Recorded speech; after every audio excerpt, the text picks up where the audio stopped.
إن الحمد لله نحمده ونستعينه ونستغفره ونعوذ بالله من شرور أنفسنا ومن سيئات أعمالنا من يهديه الله فلا مضل له ومن يضلل فلا هادي له وأشهد أن لا إله إلا الله وحده لا شريك له وأشهد أن محمدا عبده ورسوله اللهم صل وسلم وبارك عليه وعلى آله وصحبه وسلم.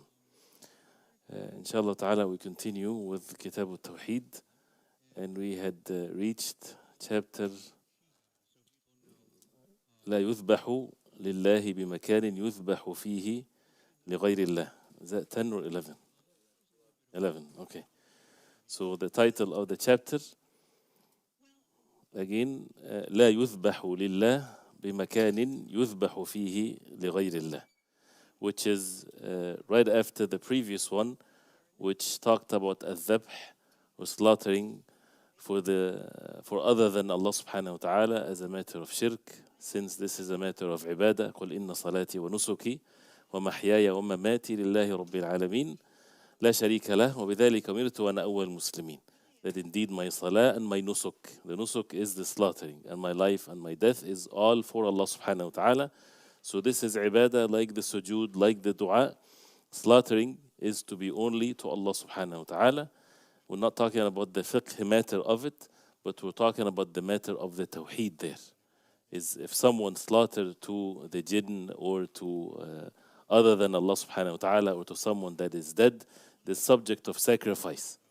These matters, if it's not done to Allah subhanahu wa ta'ala for the sake of Allah subhanahu wa ta'ala alone, then this is a matter of shirk, associating partners with Allah.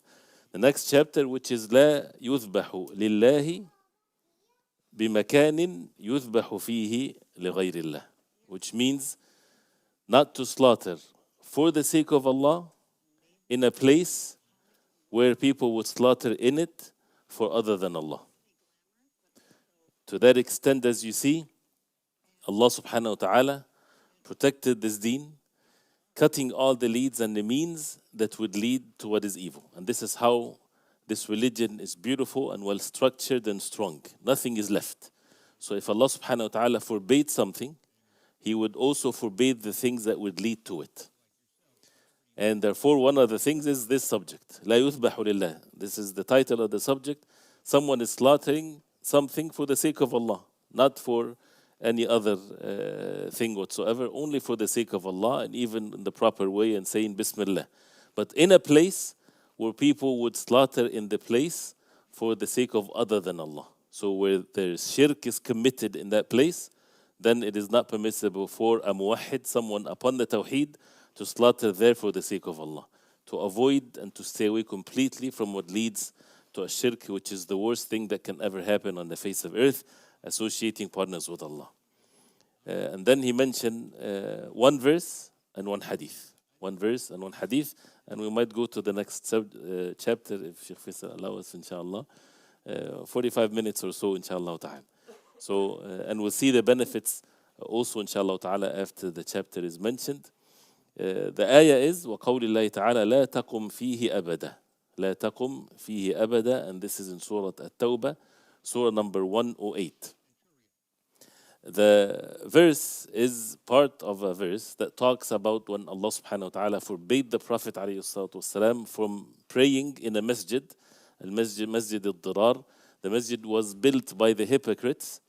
It's a masjid, it's a house of worship, supposed to be, but was built by the hypocrites for an evil reason, to be a refuge for the enemies of Allah when they come, to go against the masjid of the Prophet ﷺ. So the intention of it was not for the sake of Allah, even though it's a masjid.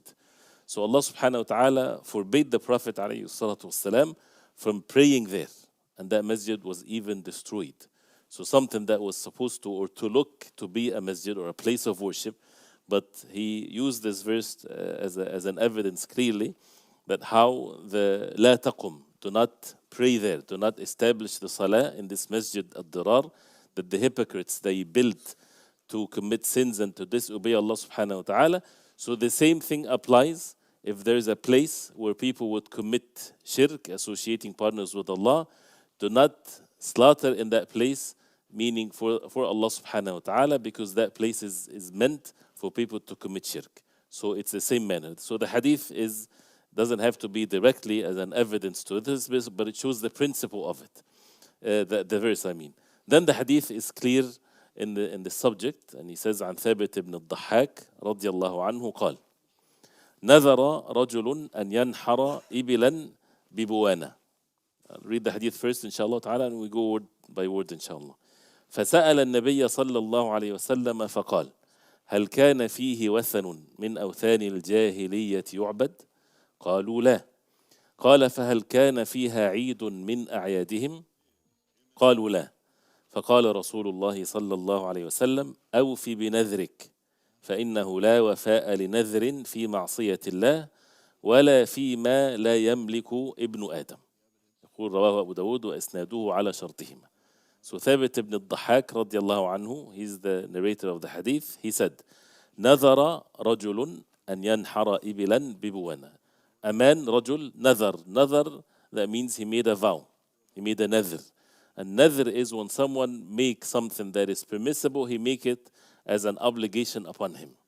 And there are different categories of a nadhr, and this also leads to the next chapter, but without going into details. Maybe if we have time, we can talk about this. So he made a nadhr, that means he made a vow that a person would say. It has to be uttered with one's words, cannot be an intention in the heart. It has to be said clearly that a person would say that upon him, that he obligates upon him, or it's upon him to do this, especially if it's a matter of ibadah, that he would pray that many raka'at, that he would slaughter an animal or whatever there is, whether it's conditioned or not conditioned. If he passes his exams, he will do this. If he's sick, if Allah subhanahu wa ta'ala give him cure, he would slaughter an animal. All of these types of things, it's called a vow. And whether this is something permissible or not, of course it's permissible unless certain conditions, when a person would make it as a condition. Some of the ulama, they said it's makruh or even not permissible because of the hadith of the Prophet ﷺ that will come inshallah. One of which is you making something as an obligation upon you when you had the ease not to have any obligation upon yourself. So anyway, so this man, he made a nadhr, and once a person makes a nadhr, then he has to fulfill it, as Allah subhanahu wa ta'ala described the believers, that they are yufuna bin nadhr. They fulfill the nadhr. If there is a nadhr, a vow upon them, they would fulfill it. So this man made a nadhr. So that means the nadhr has to be fulfilled. What is the nadhr? أن ينحر إبلا ببوانة, that he would yanhar. An-nahr is the slaughtering of the camels, which is the way that they slaughter the camel is that they would stab it in the neck and then they move the knife to slaughter it. Different than when you slaughter a goat or a sheep, for example, because of the camel, the same thing can be applied for the cows. It starts with stabbing and then it goes with, cutting the jugular vein.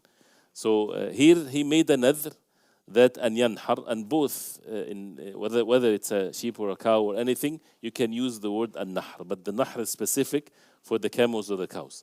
So he made a nadhr that he would slaughter ibilan, which means camels, bi buwana. Buwana is a place, is a specific place, right by Yambo or something of that place, close to the sea. So he made a nadhr to slaughter camels at a specific place.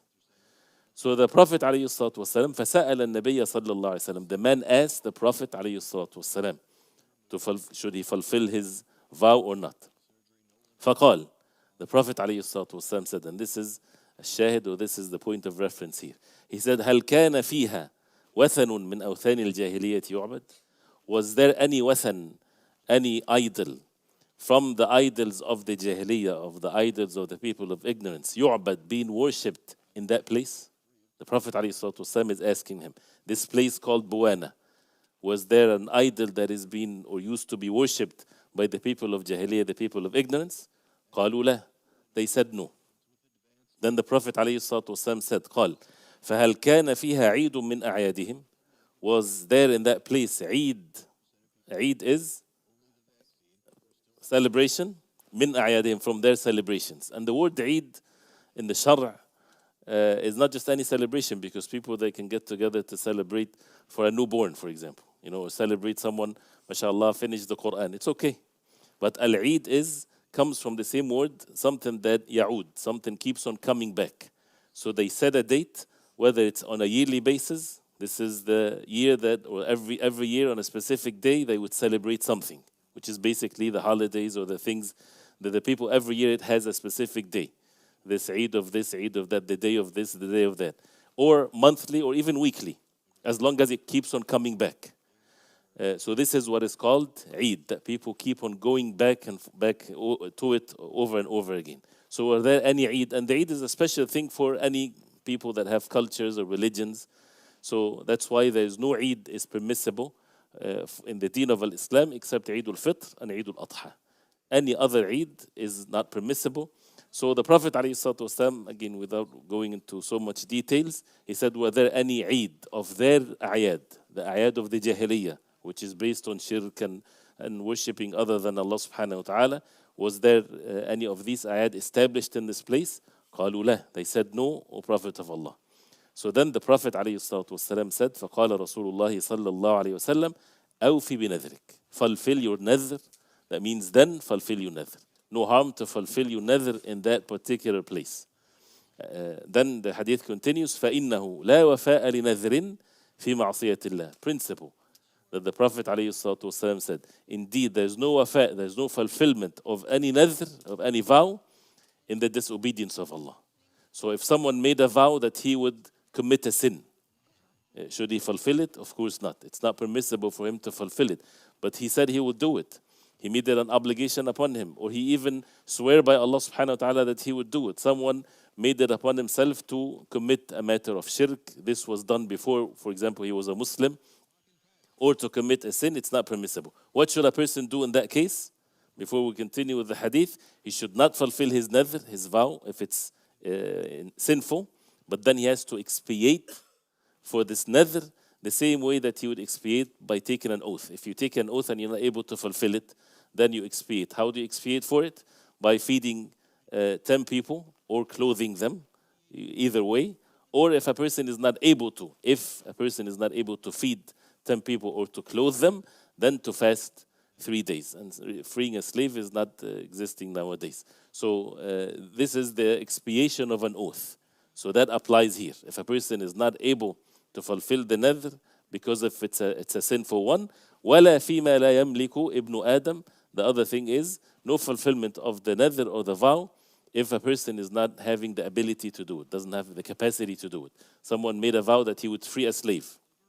He made it upon himself, whether it's with condition or not, because the vow, the nadhr, either with a condition or not. A person would say, if I, again, pass my exam, I would free a slave. There's no slaves to free. But he made a vow. What should he do? He should then expiate for it as if he made an oath and he's not able to fulfill it. Or someone made a vow that, a nadhr that he would fast 10 days, if this happens. Or making a nadhr without a condition, just making a nadhr upon himself to fast 10 days. And again, as we said, this is not something that is good to be done. It's disliked, or even some said it's not permissible, because you make things tight for you. So, but he said this, that means it becomes an obligation. He's not able to do it, he fell sick, a permanent sickness. So what should that person do? Expiate for the oath by feeding 10 people if you have the ability to do so. So the two conditions, as mentioned in the hadith, where the vow is not to be fulfilled, if it's in a matter of a sin, or a person does not have the capacity to do it. And this hadith is sound, rawahu Abu Dawud, wa isnaduhu ala shartihima. The isnad, the chain of narration of the hadith, is upon the conditions of al-Bukhari and Muslim, and it's a sound hadith. Hafidh ibn Hajar authenticated and others. So what is the hadith, the point of reference? And we should learn from the hadith of the Prophet ﷺ. The ulama learned from it many great benefits, one of which is the questions of the Prophet ﷺ is very obvious. Why would he ask ﷺ, was there, if the answer was yes, was there an idol of the people of Jahiliyyah is being worshipped there? If the people said yes, what would be the answer? Do not fulfill your nadhr. That's why he asked ﷺ, and the same thing with the Eid, with the matter of festivity or celebrations and things like this. So this is a clear ruling here, to stay away from slaughtering in a place where people are committing shirk there. A person might say, but in the slaughterhouse, people are slaughtering, whether it's by shooting the animal or not slaughtering in the proper way, or they're disbelievers and things like this. This is different. It's the act of slaughtering, they're not doing it in the proper way. But in a place where people are slaughtering for other than Allah, for some form of a cult. They sacrifice, or they say in the name of these individuals, or Jesus, for example, in the name of that person in the grave or whatever there is, then you don't slaughter in that place. Then you stay away. If someone says it to himself in a silent way, you don't know. But a place well known where people would sacrifice or do these matters of shirk is to stay away from it. It is not permissible. There is many benefits that he mentions here. 11 points. The first one, the tafsir of لا تقم فيه أبدا. Allah subhanahu wa ta'ala forbidding the Prophet ﷺ from praying in the Masjid Ad-Dirar, and of course the evidence of that, or that how it's used, because the Masjid has been built for matters of sin. The second one, أن المعصية قد تؤثر في الأرض وكذلك الطاعة. A great benefit here, the sin might affect the earth, and the same thing the good deeds. The earth, it's the creation of Allah subhanahu wa ta'ala. So people would do something on a spot on the earth, matters of shirk, it affected that spot. To stay away from doing the same thing in the proper way, in the Tawheed way, because of the spot. And of course it's very obvious, as it's going to be mentioned, because this can be dhari'ah, can be a way for the shirk to be revived again. Because this used to be in the past. So if someone does it again and he slaughtered it for the sake of Allah subhanahu wa ta'ala, people might revive to them what they used to do of matters of evil, and the shaitan has his ways in this. And the same thing with the acts of obedience to Allah affect the place. And there's a physical effect when it comes to sins and good deeds. It affects the places that people live in their homes, their countries, all kinds of things. And as we heard in the verses recited in Salatul Isha, how Allah subhanahu wa ta'ala destroyed the people of Lut. Sin is committed, Allah subhanahu wa ta'ala destroyed them. So the sin affects the land that a person lives in. And the same thing with matters of good deeds, the barakah and the blessings and so on. The third point, رد المسألة المشكلة إلى المسألة البينة ليزول الإشكال. Very important principle also. You have a mas'ala, a matter of the deen, there is mushkila or mushkal there, that means it's difficult or something that is not clear. So how can you deal with something that is not clear? Bring a mas'ala that is clear, and you would refer that ruling to what is clear, so that the matter becomes clear. And this is something that, of course, the people of knowledge, they use in matters that might be new or something that is complicated or things like this, to bring it to what is clear. What is clear is that Allah subhanahu wa ta'ala forbade something, so that means it's forbidden, a person staying away from it, and to stay away from what Allah subhanahu wa ta'ala forbid, and therefore to make it in such a clear way. استفصال المفتي إذا احتاج إلى ذلك. The other benefit is that the mufti, the one that is going to give the answer, istifsal, he's asking to make the matter very clear. So that's why the Prophet ﷺ asked. And there are many examples of this. Is it permissible for a person to go to that place? Then he asked, what's wrong with that place? Is there sins in that place? To ask, to make the matter clear. And as a result of that, he would give the verdict. The next one, أن تخصيص البقعة بالنذر لا بأس به إذا خلا من المانع. It's okay to specify a spot to make a nadhr in a particular place, as long as there's no mawani', nothing would prevent the person from fulfilling that nadhr because of a sin again. So if someone, for example, made a nadhr that he would slaughter an animal in his hometown, that has to be in his hometown, because the nadhr is according to what a person say. His statement becomes as if it's deen, because he made it as a deen upon himself. So, and of course the intentions has a great objective in there. The next one, المنع منه إذا كان فيه وثن من أوثان الجاهلية ولو بعد زواله.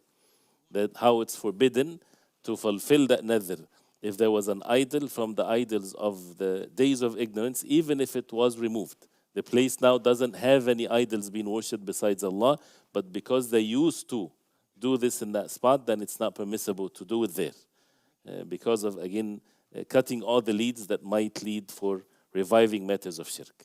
The next one, number 7, المنع منه إذا كان فيه عيد من أعيادهم ولو بعد زواله. The same thing if there's a Eid of their أعياد, festivities and so on, that they commit shirk in it, even if it get removed or it's not there anymore, to still stay away from doing any matters of ibadah or celebrations in these places.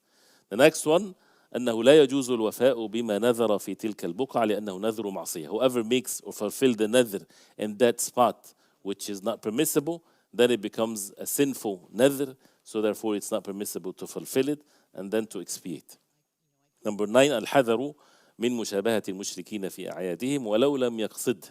To be warned against imitating the mushrikeen, the disbelievers, in their a'yad, in their celebrations and holidays and so on, even if the person does not intend it to imitate them. When it comes to imitation, it doesn't have to have an intention. A person doesn't have to intend that he's imitating the disbelievers. He doesn't have to have this in his heart. Just the fact that he's doing something like them with regards to what's special for them. Not anything, just the things that is related to their religion or something that is unique to them. Then a person has to stay away from imitating them in what's unique in their way of life and things of that nature, even if he does not have the intention. So it does not need an intention. And that's the same thing with sins. Sins are sins. Even if a person doesn't have the intention to commit a sin, it's still a sin. Number 10, لا نذر في معصية. It's not permissible to make nadhr in a matter of sin. It has to be halal, of course. And when it comes to this nadhr, there's types of nadhr. There is a nadhr when it comes to the ta'ah, which is what's mentioned in the Qur'an and the Sunnah, as it will come in the next chapter, the hadith of the Prophet ﷺ, مَنْ نَذَرَ أَنْ يُطِيعَ اللَّهَ فَلْيُطِعْهُ. Whoever made a nadhr, a vow, to be obedient to Allah, then let him obey Allah. So a person making a nadhr to fast or to make salah, then he has to fulfill it, of course. If it's a nadhr of ma'asiyah, sin, then it's not permissible, of course, to fulfill it. There is the third category, which is a nadhr al-mubah. A person making a nadhr that he would not wear this thobe whatsoever. This is nothing. But if a person make this upon himself, this is not how nadhr is. Nadhr is to make ibadah, to make ta'ah, to make an act of obedience to Allah. Not for these, permissible matters. But if a person make it upon himself, we're not talking about swearing by Allah. Different. If someone says, by Allah, I would never wear this, and it's something that is of no benefit, then he should wear it and expiate for his oath. But if he makes a nadhr, he would say, it's upon me, and whatever words that would mean that it's an obligation upon him, that he would never wear this, or he would never go to that place, has nothing to do with deen or ta'ah or ibadah, then in that case, it's not a nadhr, but still, according to what is Allahu A'lam, to the correct opinion, and to be away from differences of opinions, he still have to expiate for that nadhr. If he says it, even he's not making it as an oath, he still should expiate for this nadhr by feeding 10 people. If he's not able to do so, then to fast 3 days.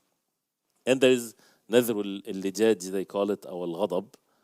Nadhr al-lijaj or al-ghadab is when someone is angry, so he makes a nadhr. Someone got him angry, then he did not swear. Swearing is something else. He says, upon me that I would never do this. Or I would do an act of ibadah or something like this. This is also, whether it's disliked or not permissible, but it has to be fulfilled.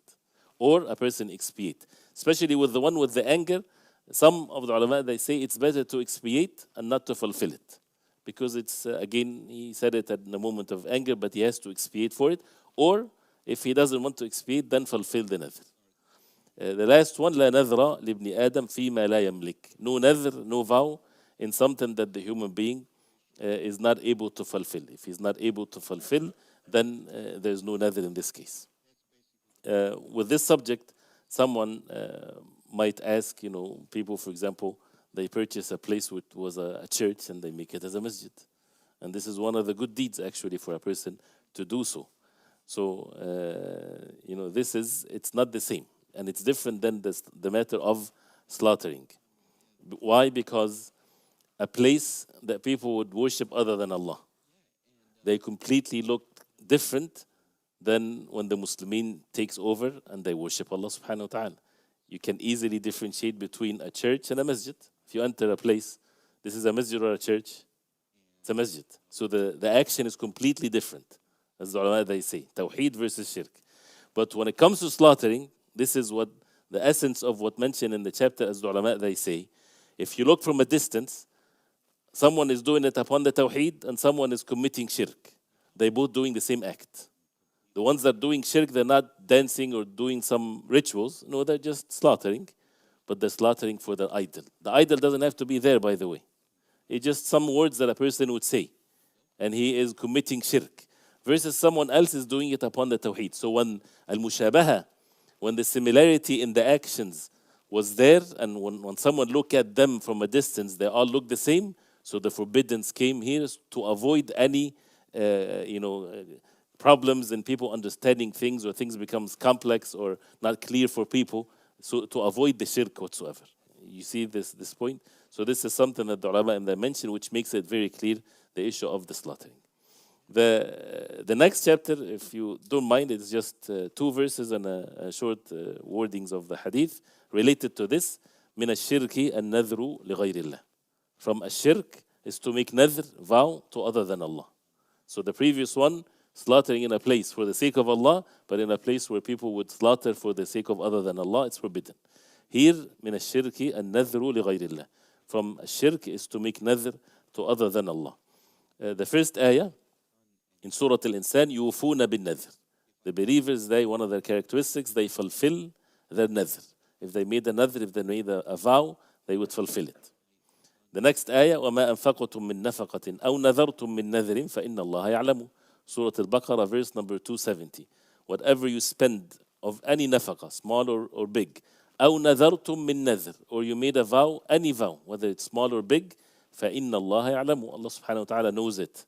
So again, with nadhr, even if you're alone in a room and you said words of nadhr, then it's upon you. But you have to say it with speech. You have to say words. Cannot be intentions in the heart. So if someone alone, no one is witnessing, and he says upon himself that he would do this, then it's a nadhr. So some of these types of things between a person and Allah subhanahu wa ta'ala is binding, and the same thing with human beings to a human being. In the past few days we were talking about the waqf, endowment. You know, al-waqf, when you give something as an endowment, a building, for example, apartment building, that you would give it and not to be sold. It's going to be there, and the benefits from it, renting it, will go to whatever specific directions that you want to specify for poor people, for this and that. It doesn't matter. But if a person says it, that he makes this place waqf, or whatever words that would give that meaning, then it's a binding contract, and it's forever, cannot be changed. He cannot come the next day and says, I'm sorry, I took this back. Too late. If he says it, it's gone. It's like a masjid. Masjid is waqf. This place is waqf. Meaning, can anybody sell that place? No, of course not. Right? And some places where they would have to have an individual, right, to have the ownership of the place with an individual's name. This is the legality of things. So you find a masjid under the name of a person, but it's waqf, right? That means it's not permissible for that person to sell it. Legally wise, he can do this, but it's haram, of course. It's haram to sell a masjid. It's waqf. Unless that's a matter of necessity, this is a different situation. So anyway, so Allah subhanahu wa ta'ala knows it. So the words that a person says becomes then obligatory upon him.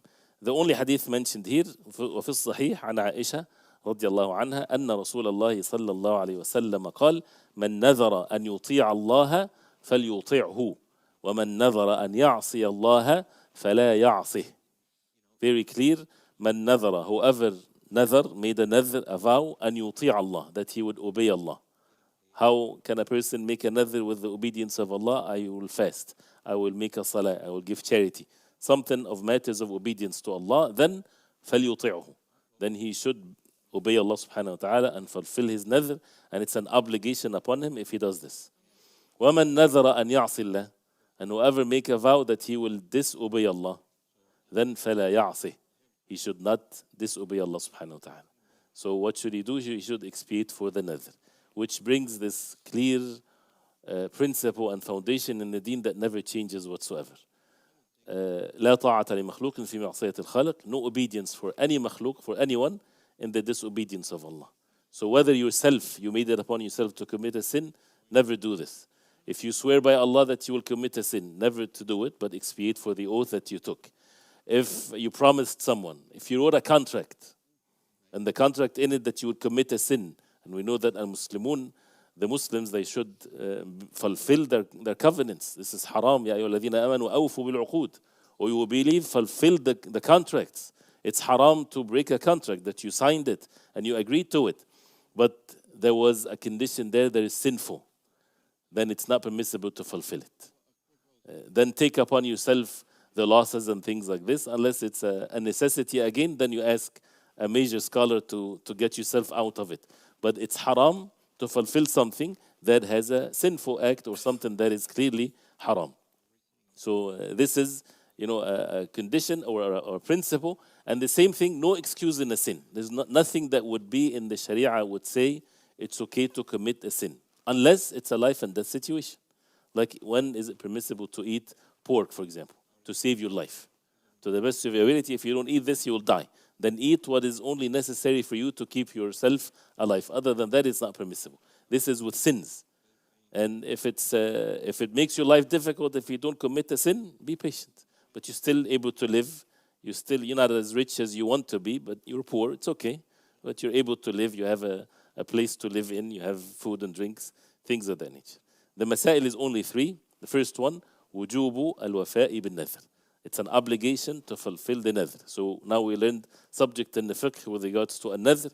We have to fulfill the nadhr, and you should not make nadhr. So be at the ease of not making nadhr. Some people think that this is the way to get something done. And the Prophet ﷺ mentioned that, إِنَّمَا يُسْتَخْرَجُ, meaning مِنَ النَّذْرِ مِنَ الْبَخِيلِ, بِالنَّذْرِ مِنَ الْبَخِيلِ. The greedy one, the Prophet ﷺ, he said, the greedy one, with the nadhr, you get extracted from him something. He's greedy, he's not giving. So he would have to give only if he makes a nadhr, if he makes a vow. So he falls sick, for example, so the only way that he would give is that he would make a nadhr. If Allah subhanahu wa ta'ala make him cure, he will give this and this for the sake of Allah. Why don't you give for the sake of Allah when you're not sick? Or if Allah subhanahu wa ta'ala gave you cure, you don't have to make it as a condition. Just give for the sake of Allah. Do things and you get rewards for it. You don't have to make a nadhr. So stay away from it, but if you made a nadhr, then it's an obligation to fulfill it. Number 2, إذا ثبت كونه عبادة لله فصرفه إلى غيره شرك. If the nadhr was ibadah to Allah subhanahu wa ta'ala, then making this ibadah to other than Allah is, of course, shirk. If someone makes the ibadah to other than Allah, if someone makes a nadhr to make a sujood to a grave, for example, because he did not know or people told him that this is something is okay, then he's not to fulfill it, of course, because this is shirk. الثالثة أن نذر المعصية لا يجوز الوفاء به. To make nadhr with al-ma'siyah, with matters of sins, is not permissible, and a person should not do it. And again, to add to this, that with expiation of the sin. So this is the end of this chapter. And as you see, with these matters of ilm or knowledge, to safeguard the foundation of our deen and to learn how to worship Allah subhanahu wa ta'ala. And that's why the subject of the Tawheed and the Aqidah, where we need to keep knowing it and teaching it and to repeat it, because that's the most important thing in our life. And that's why the people of Ahl Sunnah, as Sheikh Taymiyyah rahimahullah, he said, hum a'lam al-khalq bil-haqq, they are the most knowledgeable people of the truth, and وَأَرْحَمُ الْخَلْقِ وَأَرْحَمُ النَّاسِ بِالْخَلْقِ, and they are the most merciful towards people. They have mercy towards people. And this is one of the characteristics, one of the signs of the people of Ahl Sunnah, that they learn the deen and they educate themselves with regards to the haqq and the truth, and they have the concern towards others. They're not there to be mean to others, but rather they have mercy in their hearts towards others. How can they be saved from the punishment of Allah, and how can they know the truth so that they are upon it? So we ask Allah subhanahu wa ta'ala to make us prevent, inshallah. Are you sure? I don't want to keep you late. The next chapter, inshallah. باب من الشرك الاستعاذة بغير الله. And by the way, these chapters, as you see, there's a subject in the Shara, even with the issue of sadd al-dhara'i, or to cut the leads to sins. Part of it, or a major part of it, is within the deen itself. Because sometimes it might be something that is not with a direct evidence in the Qur'an and the Sunnah. The meanings of which is, these things are forbidden for what reason? To protect the person from falling, or the wisdom behind it, to protect the person from falling into the major shirk, right? So what leads to it is forbidden. The same thing, zina is forbidden. Adultery is forbidden. This is a major sin. And what the things that leads to it, you would find it also forbidden. So that's why you're commanded to lower the gaze, not to be alone with a man and a woman alone, and not touching and things of that nature, so that the person is protected.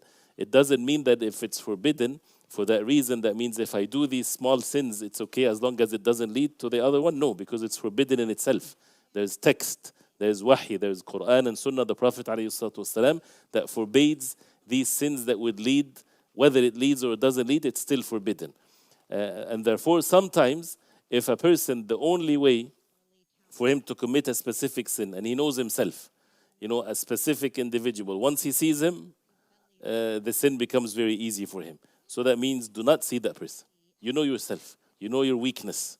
So we have to have that understanding of our own selves, because every time you see that person, then things falls apart. So that means you have to protect yourself. So it teaches us that whatever is forbidden, we have to make barriers between us and what's forbidden to protect our hearts and to protect our honor and dignity. As the Prophet ﷺ said also in the halal and the haram hadith. So from الشرك الاستعاذة بغير الله. From matters of shirk is to make isti'adha, to say أعوذ بغير الله, by other than Allah. And الاستعاذة is to seek refuge in someone other than Allah subhanahu wa ta'ala. This is shirk. الاستعاذة, when we say أعوذ بالله من الشيطان الرجيم, this isti'adha is an act of ibadah, and it's only to be done to Allah subhanahu wa ta'ala. And it's not as it means linguistically, you seek refuge in someone in a matter where a human being is able to do. That's something else. But the word a'udhu or al-isti'adha is only to Allah, in the things that only Allah subhanahu wa ta'ala can do. So for example, if someone is having in the middle of the ocean, for example, and they're seeking help from the people to come and save them, that's fine. You're not making shirk or anything. You're asking help from human beings where the human beings can do that. But if someone asks a human being something that the human beings have no capacity to do it because it's not something for them. For example, someone would be in his room or in his house, and a thief enters in the house. And he says, "Oh, so-and-so, that righteous guy in the grave, help me." This guy is not with him. If he calls the police, that's fine. This is permissible, of course. He runs away, he takes the means. All of that is good. But some crazy people, they would say, "Oh, Badawi, help me," or Jilani, help me, or someone, or even, "Oh, Prophet of Allah, help me." If he says, "Oh, Allah, help me," perfect, mashallah. So this comes into the level or this category of shirk, because he's calling other than Allah in the ways that these individuals, these creation of Allah, has no means or capacity or any validity whatsoever. So al-isti'adha is exclusive to Allah subhanahu wa ta'ala. The word al-isti'adha, seeking refuge in Allah subhanahu wa ta'ala from all kinds of and sorts of evil. So al-isti'adha بغير الله شرك. وقول الله تعالى وأنه كان رجال من الإنس يعوذون برجال من الجن فزادوهم رهقا. That some men of the human beings, they used to يعوذون. The word يعوذون, that means they seek refuge from the jinn. So فزادوهم رهقا, the jinn increased their miseries. And they seek refuge in the jinn by disbelieving in Allah subhanahu wa ta'ala. And they would seek refuge in the jinn to commit evil and things of that nature. So they made this al-isti'adha, and the Arabs used to, for example, when they travel in the times of Jahiliyyah, if they come down to rest during the night, they would have to give allegiance to the leader of the jinn of that place in the desert. So they would slaughter an animal, or they would say words that they're seeking refuge in the jinn or in the leader of the jinn, so that nothing would harm them. Right? This is all shirk, of course, and it's a very obvious thing. The next, which is the hadith, وعن خولة بنت حكيم رضي الله عنها قالت سمعت رسول الله صلى الله عليه وسلم يقول من نزل منزلا فقال أعوذ بكلمات الله التامات من شر ما خلق لم يضره شيء حتى يرحل من منزله ذلك. And the hadith is reported by Imam Muslim, which means من نزل منزلا, whoever comes down in a place, and usually it's referred to when you're traveling. So you're going to a place and you نزلت منزلا, that means you came down from your camel, you came down from the plane, you came down from the train, and now you're settled in a place, a town, or people would, they stop in rest areas, and used to be in the past openness in the desert, in the jungle, whatever there is. So it doesn't have to be an open place, any place. You go to a strange place to you, And a person, if he says, أعوذ بكلمات الله التامات, I seek refuge in Allah, I seek refuge in the words of Allah, in the perfect words of Allah. من شر ما خلق, from the evil of what Allah subhanahu wa ta'ala created. If he says this, and we'll talk about what kalimatullah. If he says, أعوذ بكلمات الله التامات, I seek refuge in the perfect and complete words of Allah, from the evil of what Allah subhanahu wa ta'ala created. If he says this, لم يضره شيء, nothing will harm him, حتى يرحل من منزله ذلك, till he leaves from that place where he settled in or he came down when he was traveling. So why this hadith is mentioned here is أعوذ بكلمات الله التامات, I seek refuge in the perfect words of Allah subhanahu wa ta'ala. So what does that mean? Seeking refuge in Allah subhanahu wa ta'ala, in the kalimat of Allah, His names and attributes, and which is basically the kalimat of Allah. You're seeking refuge in Allah subhanahu wa ta'ala with His names and attributes. And this is the perfect names and attributes of Allah. The Qur'an is one of the attributes of Allah, from the evil of what Allah subhanahu wa ta'ala created. So that means if a person seeks refuge in other than Allah, then he committed shirk. Because the ibadah, if it's done, the act of worship, it's done to other than Allah subhanahu wa ta'ala, it's associating partners with Allah. The benefits here, 5 points. The first one, tafsirul ayah, the tafsir of the ayah, how the human beings, some of them would seek refuge in the jinn. And this ayah, by the way, in Surah Al-Jinn, it's after stating that they are mushrikeen. Right? So this is one of the characteristics of the mushrikeen. So this is a matter of shirk. The second thing, كونه من الشرك, that this is from a shirk, to seek refuge in the jinn. And some people till today, they do the same. Those who deal with jinn, this is all forms of shirk. And when it comes to sihr, which is prevalent and it's present, the sihr is a sahir kafir. A sahir is a disbeliever. The sorcerer, why? Because he would never commit or do acts of sihr, sorcery, unless he disbelieves in Allah. The jinn would not help him unless he would curse Allah subhanahu wa ta'ala or do evil actions, that basically it's all kufr, disbelief in Allah subhanahu wa ta'ala. The third one, الاستدلال على ذلك بالحديث, the evidence as mentioned in the hadith, لأن العلماء استدلوا به على أن كلمات الله غير مخلوقة قالوا لأن الاستعاذة بالمخلوق شرك. And this is a beautiful benefit here. The hadith is أعوذ بكلمات الله, I seek refuge in the words of Allah, the perfect words of Allah. The words of Allah, are they creation of Allah or they are an attribute of Allah? Attribute of Allah. Kalimatullah غير مخلوقة, this is an important matter of aqidah. Matter of belief. The Qur'an is kalamullah, is the speech of Allah, is not makhluk, is not creation of Allah.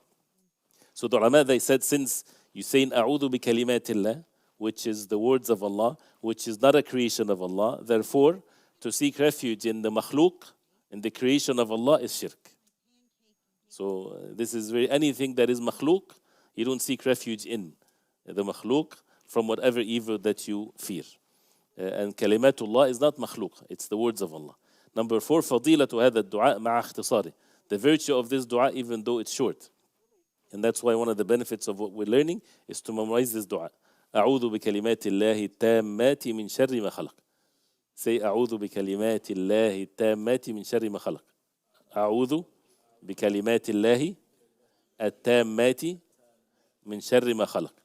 We're saying that to memorize it, not to seek blessings by saying it, but just to memorize it. So, and it's something to be said 3 times in the evening. It's from the adhkar of the Prophet ﷺ taught his ummah to say it. You don't have to be a traveler. Every evening to say it 3 times. أعوذ بكلمات الله التامات من شر ما خلق. If a person says it, nothing will harm him, inshallah ta'ala. The last point, أن كون الشيء يحصل به منفعة دنيوية من كف شر أو جلب نفع لا يدل على أنه ليس من الشرك. It's also a beautiful benefit here, which basically means something that you would get a worldly benefit from it, whether it's to push away harm or evil or to bring benefit, does not mean necessarily that this is not shirk. So if someone do something and he benefits as a result of this, does that mean that what he did is good? Meaning, does the end justify the means? No, this is not in the deen of Allah. The end has to be according to the deen, and the means has to be according to the deen.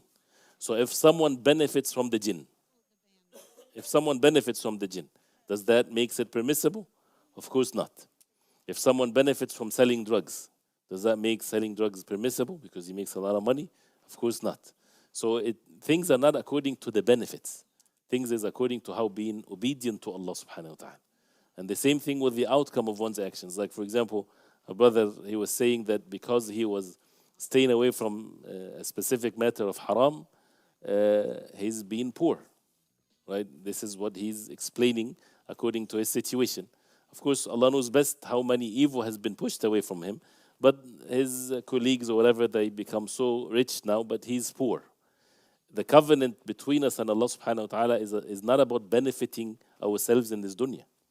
If someone continues to be poor because he's obedient to Allah subhanahu wa ta'ala, this by itself is a karama, is a great honor and a favor from Allah that he's steadfast upon the deen of Allah till he dies on that state. Because afterwards, if the reward is saved for him, then he would never wish otherwise because he returns to the mercy of Allah. But it's by the mercy of Allah because we're weak. Whoever is obedient to Allah, he would see the effect of that in his heart, in his life, and he would see the beauty of it in his heart. And people might look at him from a distance that, oh, this poor man is in a bad situation. But what's in his heart is such a feel of tranquility and benefits that is far more than anything or any wealth on the face of earth. So this is the last one about the benefits, is not necessarily related to things to be valid or to things to be not in the state of shirk. So, and one chapter after the other. So we ask Allah subhanahu wa ta'ala to protect us from all matters of shirk and associating partners with Allah, and to give us the benefiting knowledge and the righteous actions that is as a result of that, inshallah.